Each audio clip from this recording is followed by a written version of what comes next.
يا قوم إنما هذه الحياة الدنيا متاع يا قوم إنما هذه الحياة الدنيا متاع وإن الآخرة هي دار القرار الحمد لله رب العالمين وأصلي وأسلم على من بعث رحمة للعالمين صلى الله وسلم وبارك عليه وعلى آله وأصحابه والتابعين أما بعد প্রিয় ভাই ও বোনেরা, আল্লাহ তাআলা আমাদেরকে পরীক্ষার জন্য এই দুনিয়াতে পাঠিয়েছেন এবং তিনি এটাও নির্ধারণ করে দিয়েছেন যে এই দুনিয়াতে আমাদেরকে অনেকগুলো কষ্টের স্তর পাড়ি দিতে হবে, বিভিন্ন ধরনের বিপদ আপদের সম্মুখীন হতে হবে। পবিত্র কুরআনে আল্লাহ সুবহানাহু ওয়া তাআলা কসম করে বলছেন, লাকাদ খালাকনাল ইনসানা ফি কাবাদ, আমি মানুষদেরকে কষ্ট সহ্য করার ক্ষমতা দিয়ে শ্রমনির্ভর করে সৃষ্টি করেছি। দুনিয়াতে মানুষদেরকে কষ্ট সহ্য করতেই হবে, বিভিন্ন ধরনের দুশ্চিন্তা আর পেরেশানির সম্মুখীন হতেই হবে। একের পর এক বিভিন্ন ধরনের বিপদ আপদ তার উপর আসতেই থাকবে। সুতরাং কেউ যদি এমন জীবন চায় যে জীবনে কোনো ধরনের দুঃখ কষ্ট নেই, যে জীবনে কোনো ধরনের বিপদ আপদ নেই, যে জীবনে কোনো ধরনের পেরেশানি নেই, তাহলে সে যেন আল্লাহর কাছে চিরস্থায়ী আবাস জান্নাতুল ফিরদাউস কামনা করে। প্রিয় ভাই ও বোনেরা, অনেক মানুষ তো এমন রয়েছে যারা অসুস্থ, রোগাক্রান্ত, ঋণগ্রস্ত, বিভিন্ন ধরনের দুশ্চিন্তার শিকার, অথচ তারা শত কষ্টের মাঝেও প্রফুল্ল চিত্তে হাস্যোজ্জ্বল চেহারা নিয়ে মানুষের মাঝে চলাফেরা করে, কারণ তারা এ সকল বিপদাপদের জন্য তাদের হৃদয়কে উন্মুক্ত করে দিয়েছে। তারা তাদের নিজেদের ব্যাপারে আল্লাহর ফয়সালাকে সন্তুষ্ট চিত্তে মেনে নিয়েছে, কারণ তারা জানে এই দুনিয়া একদিন ধ্বংস হয়ে যাবে আর আখিরাতই শুধুমাত্র বাকি থাকবে। কারণ তারা জানে এই দুনিয়াকে বানানোই হয়েছে পরীক্ষার জন্য, আরাম আয়েশ আর ভোগ বিলাসের জন্য নয়। তারা খুব ভালো করেই জানে প্রতিদিনের সূর্য যেভাবে অস্তমিত হয়ে যায়, এই দুনিয়ার সূর্য একদিন অস্তমিত হয়ে যাবে। আর এই বিশ্বাসী কঠিন বিপদের মাঝেও তাদের হাস্যোজ্জ্বল থাকতে সাহায্য করে। আবার কিছু মানুষ এমন রয়েছে যারা এই ধ্বংসাত্মক দুনিয়ার পেছনে ছুটতে থাকে, দুনিয়ার সম্পদ উপার্জনের জন্য অক্লান্ত পরিশ্রম করে, যাদের চিন্তা ভাবনা ও মন মস্তিষ্ককে দুনিয়া গ্রাস করে নিয়েছে। অথচ তারা এত পরিশ্রম করেও দুনিয়ার জীবনে সুখী হতে পারে না। তারা সব সময় হতাশায় ভোগে। দুনিয়ার এই অর্থ সম্পদ আর বিলাসিতা কিছুতেই তাদের পরিতৃপ্ত করতে পারে না। আর কিভাবেই বা পারবে? কেননা রাসূল সাল্লাল্লাহু আলাইহি ওয়াসাল্লাম এই দুনিয়াকে অভিশপ্ত হিসেবে আখ্যায়িত করেছেন। রাসূল সাল্লাল্লাহু আলাইহি ওয়াসাল্লাম বলেছেন, আদ-দুনিয়া মালউনাতুন ওয়া মালউনুন মা ফিহা, এই দুনিয়া অভিশপ্ত এবং এই দুনিয়াতে যা কিছু রয়েছে তা অভিশপ্ত। আল্লাহ তাআলা পবিত্র কালামে মাজিদে এই দুনিয়াকে খেলনা আর ছলনা হিসেবে উল্লেখ করেছেন। আল্লাহ তাআলা আমাদেরকে লক্ষ্য করে বলছেন, ইআলামু আন্নামাল হায়াতুদ দুনিয়া লাইবুন ওয়া লাহওয়ুন, জেনে রাখো দুনিয়ার জীবন হচ্ছে ক্রীড়া কৌতুকের সামগ্রী। অন্য আয়াতে আল্লাহ তাআলা আরো বলেছেন, আমাল হায়াতুদ দুনিয়া ইল্লা মাতাউল গুরুর, দুনিয়ার জীবন ধোঁকার সামগ্রী ছাড়া আর কিছুই নয়। সুতরাং প্রিয় ভাইয়েরা, দুনিয়ার জীবন নিয়ে এত চিন্তিত হওয়ার কিছু নেই। এই জীবনে দুঃখ কষ্ট থাকবেই। তোমরা রাসূল সাল্লাল্লাহু আলাইহি ওয়াসাল্লামের জীবনের দিকে লক্ষ্য করো। রাসূল সাল্লাল্লাহু আলাইহি ওয়াসাল্লাম দীর্ঘ সময় ক্ষুধার্ত থেকেছেন। তিনি কখনোই বিলাসবহুল রাজকীয় প্রাসাদে বসবাস করেননি, বরং তিনি খেজুর পাতার ছাউনির নিচে জীবন অতিবাহিত করেছেন। খেজুর পাতার চাটাইয়ের উপর শুয়ে রাত্রি যাপন করেছেন। শিশুকালেই তিনি তার পিতামাতাকে হারিয়েছেন। তার জীবদ্দশায় তার প্রিয়তমা স্ত্রী খাদিজা রাদিয়াল্লাহু তাআলা আনহা ইন্তেকাল করেছেন। তাকে তার দেশ থেকে ষড়যন্ত্র করে বের করে দেওয়া হয়েছে। তার জীবদ্দশায় শুধুমাত্র ফাতেমা রাদিয়াল্লাহু তাআলা আনহা ছাড়া তার সকল সন্তান মৃত্যুবরণ করেছে। যুদ্ধের ময়দানে তার চোখের সামনে তার সাথীরা শহীদ হয়েছে। তার চাচা হামজা রাদিয়াল্লাহু তাআলা আনহু এর দেহকে তার চোখের সামনে ক্ষতবিক্ষত করা হয়েছে। রক্তাক্ত সাথীদের তিনি নিজ হাতে দাফন করেছেন। উহুদের ময়দানে তিনি নিজেও রক্তাক্ত হয়েছেন। অভিশপ্ত ইহুদিরা তাকে বিষ খাইয়ে হত্যার চেষ্টা করেছে। এত সব বিপদের মাঝেও তিনি হাস্যোজ্জ্বল চেহারা নিয়ে মানুষের মাঝে বসবাস করেছেন, কারণ তিনি জানতেন এই দুনিয়া হচ্ছে পরীক্ষার জায়গা, ভোগ বিলাসের জায়গা নয়। এজন্যই তো তিনি মৃত্যুর সময় বারবার বলছিলেন, বালির রফিকিল আলা, বালির রফিকিল আলা, এই দুনিয়ার জীবন নয়, আমি আমার পরম বন্ধুর সাথে জান্নাতে বসবাস করতে চাই। এই দুনিয়ার জীবন নয়, আমি আমার পরম বন্ধুর সাথে জান্নাতে বসবাস করতে চাই। অনেকে অনেক সময় দুঃখ প্রকাশ করে বলে সে এখন কষ্টে আছে। দুনিয়াবি ঝামেলা, অসুস্থতা, ঋণ, বিভিন্ন ধরনের বিপদ আপদ একের পর এক লেগেই আছে।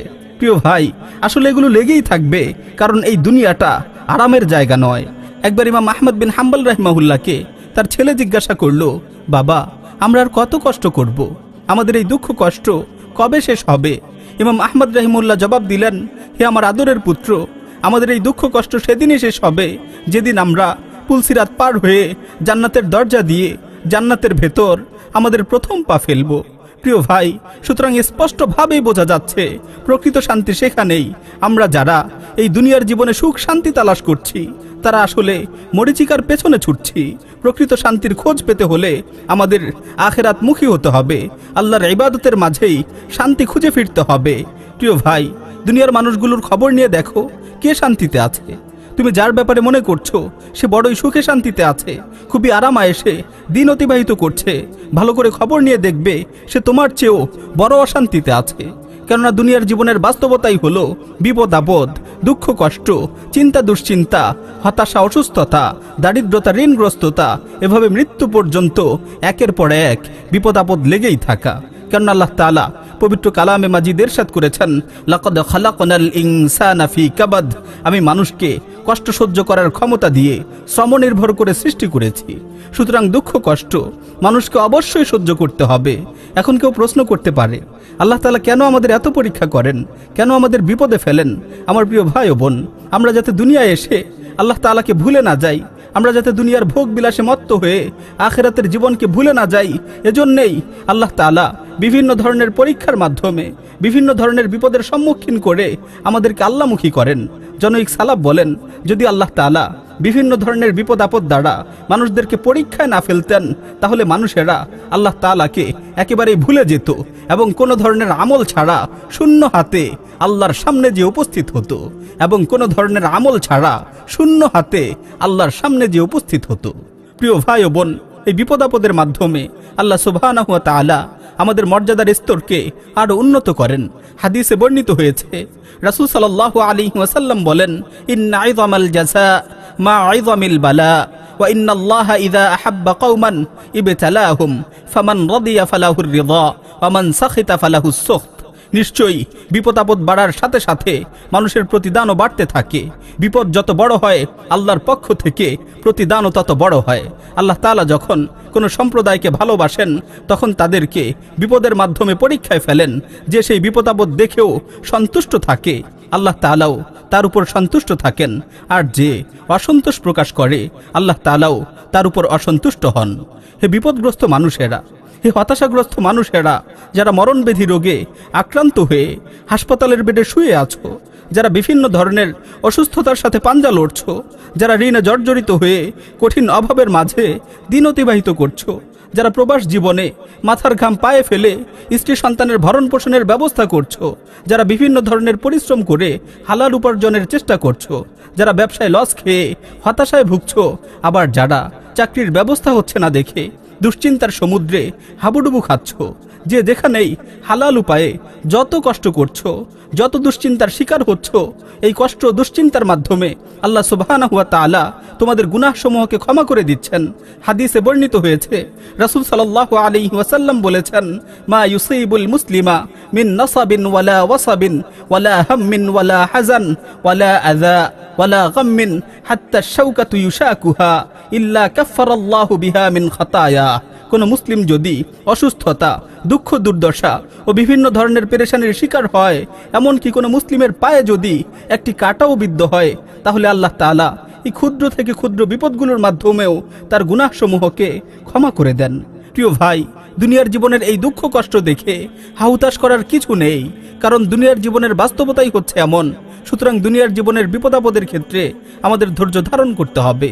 তাহলেই তো আমরা যখন জান্নাতে প্রবেশ করব, তখন ফেরেশতারা আমাদেরকে অভিবাদন জানিয়ে বলবে, সালামুন আলাইকুম বিমা সাবারতুম ফানি'মা উকবাদ-দার, তোমাদের উপর শান্তি বর্ষিত হোক, কেননা তোমরা বিপদ আপদে ধৈর্য ধারণ করেছো।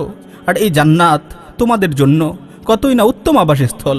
প্রিয় ভাই ও বোন, তুমি যদি তোমার জীবনের হিসাব নিকাশ করতে বসো যে তোমার বিগত 40 বছরের জীবনে কয়টা দিন এমন কেটেছে যে দিনগুলোতে কোনো ধরনের বিপদ আপদ বা চিন্তা দুশ্চিন্তা ছিল না, তাহলে তুমি হিসেব করে এমন 40টা দিনও হয়তো খুঁজে পাবে না যে দিনগুলো পেরেশানি মুক্ত একেবারে প্রশান্তির সাথে কেটেছে।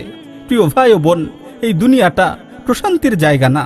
সুতরাং সেই জীবনের জন্য বেশি বেশি করে ইবাদত করো, সেই জীবনের জন্য বেশি বেশি করে মেহনত করো, যেই জীবনে থাকবে না কোনো ধরনের দুঃখ কষ্ট, চিন্তা দুশ্চিন্তা, অশান্তি পেরেশানি, যেই জীবনে থাকবে শুধু সুখ আর সুখ, শান্তি আর চিরপ্রশান্তি। আল্লাহ তাআলা আমাদের সকলকেই সেই প্রশান্তির স্থান জান্নাতুল ফিরদাউস নসিব করুন। আমিন। ওয়া আখিরু দাওয়ানা আনিল হামদুলিল্লাহি রাব্বিল আলামিন।